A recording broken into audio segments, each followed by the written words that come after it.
Le bateau qui doit nous ramener à Alger est amarré dans le port de Marseille.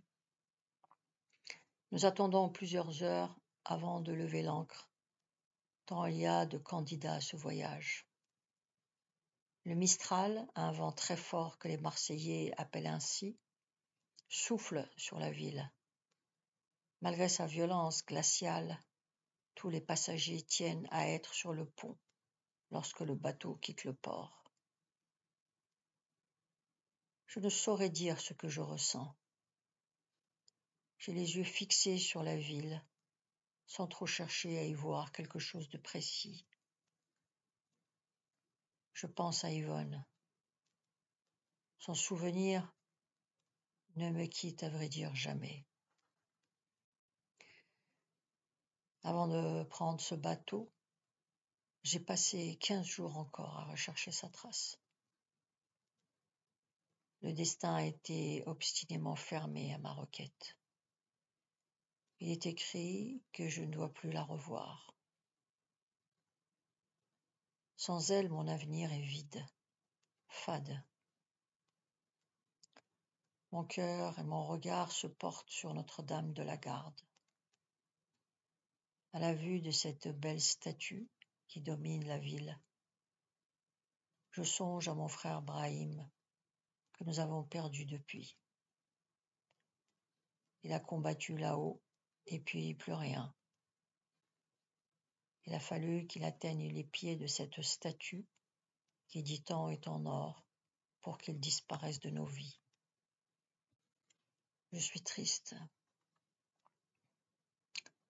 Cette ville, qui m'était totalement inconnue jusque-là, est pourtant celle qui m'a tout donné, tout repris aussi.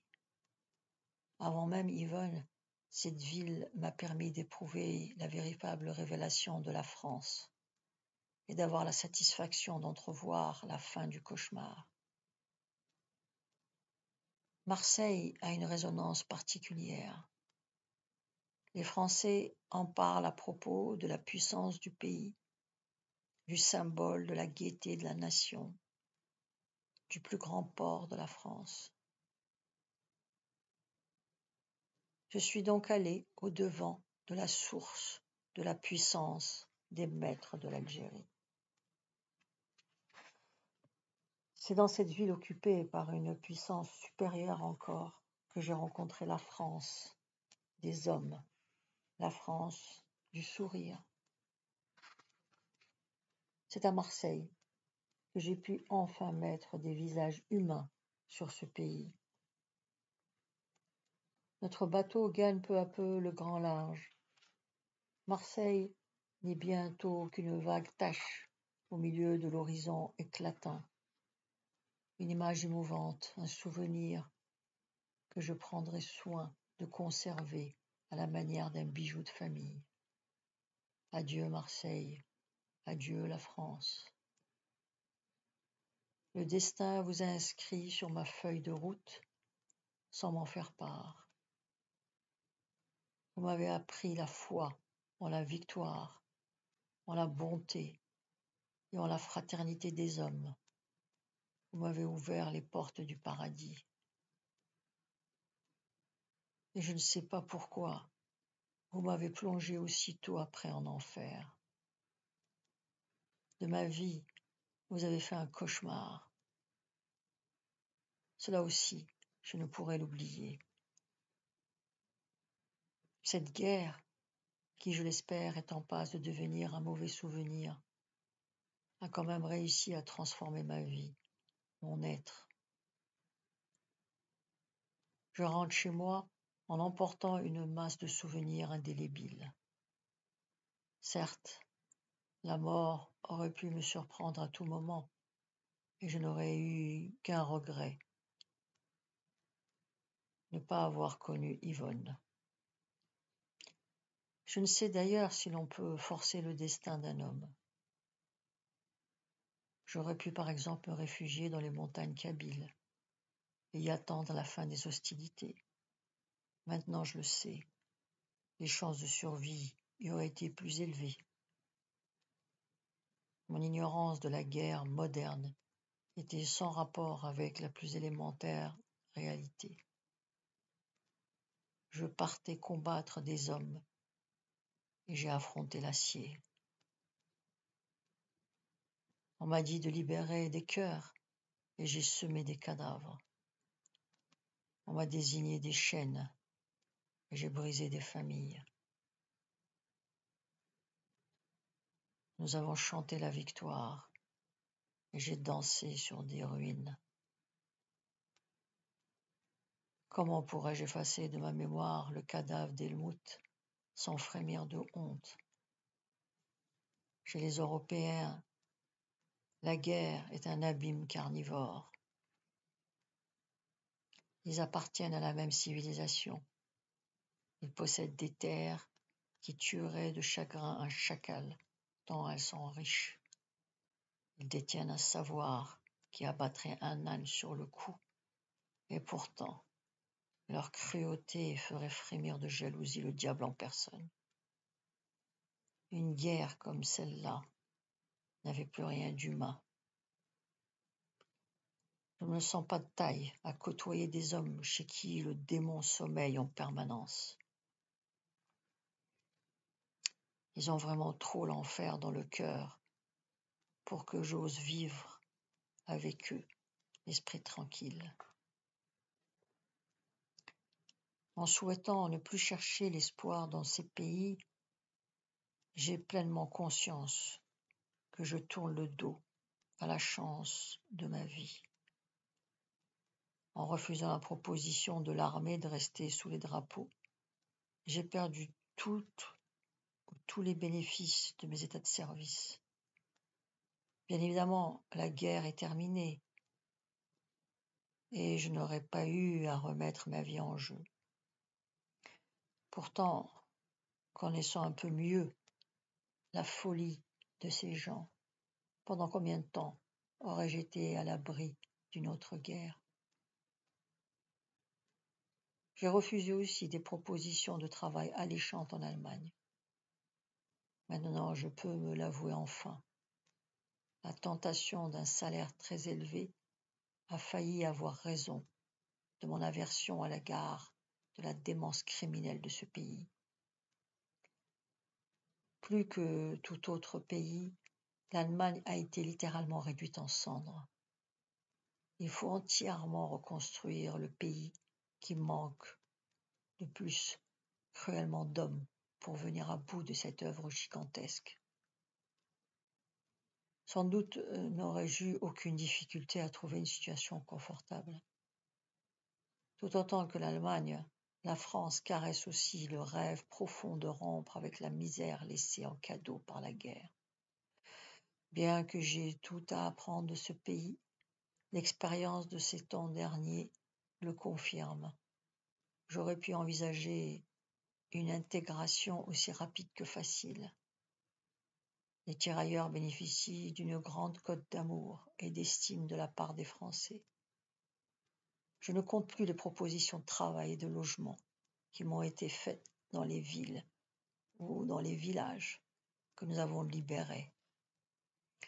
Pour tous ces braves gens, nous sommes des Français parmi tant d'autres. Et notre aspect exotique les amuse beaucoup. En Algérie, nous sommes rangés dans la catégorie des animaux en voie d'évolution. En France, nous sommes l'égal des autres citoyens. Pour cette seule considération, les Français ne peuvent être que des gens bien.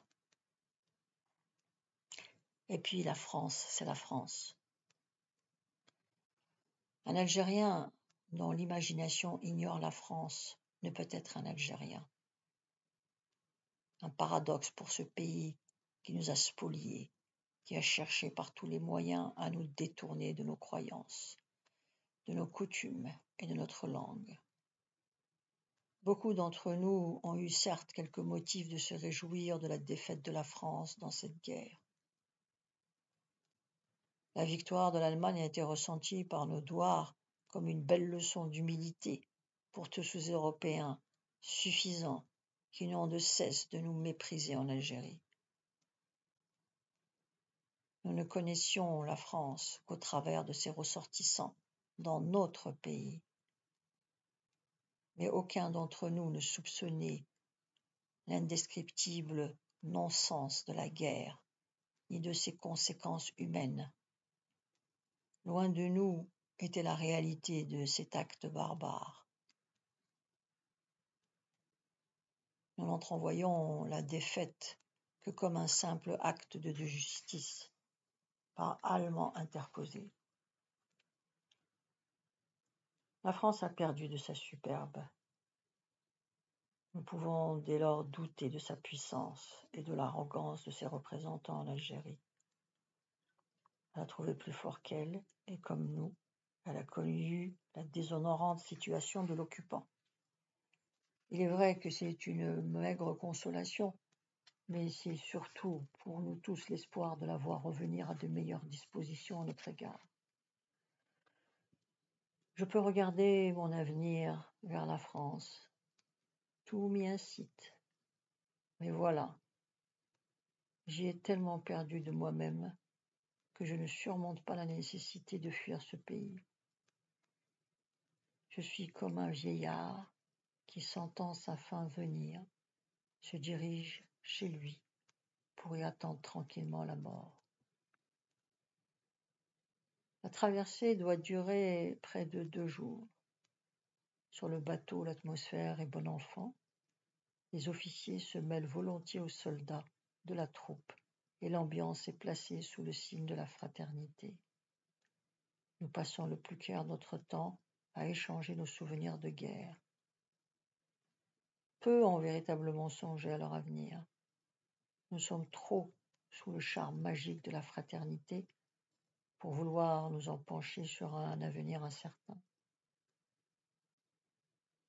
Il n'y a aucune raison de s'attendre à de sérieux bouleversements de notre situation après la démobilisation. Mais ce voyage est trop irréel pour que quiconque essaie de l'altérer par des considérations pessimistes. Avec quelques soldats démobilisés et provenant de la même région des hauts plateaux que moi, nous avons formé un petit groupe et nous nous sommes installés sur le pont arrière du navire.